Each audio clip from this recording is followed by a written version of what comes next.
ধুলোমাখা বালুর পথ ধরে ধীরে ধীরে এগিয়ে চলছে ঘোড়ার গাড়ি।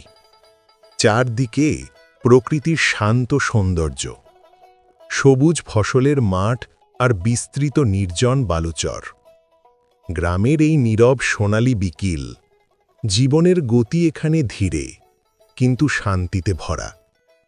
পেছন থেকে দেখা যায় একটি গাড়িতে যাত্রীরা, আরেকটিতে বোঝা নিয়ে এগিয়ে যাচ্ছেন এক কৃষক। এই গ্রামীণ পথই মানুষকে পৌঁছে দেয় তাদের নিত্যদিনের কাজের স্থানে। সহজ সরল এই যাত্রায় আছে মাটির ঘরাণ, মানুষের পরিশ্রম আর প্রাণের টান।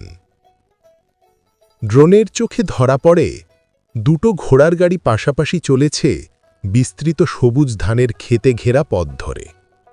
প্রকৃতি আর মানুষের সহাবস্থানে তৈরি এই অপার সৌন্দর্য, গ্রামের আসল রূপ যেন এখানেই লুকিয়ে আছে। গ্রামবাংলার এই সৌন্দর্য চিরকাল হৃদয়ে রয়ে যাক। ভিডিওটি ভালো লাগলে লাইক, কমেন্ট, শেয়ার করতে ভুলবেন না।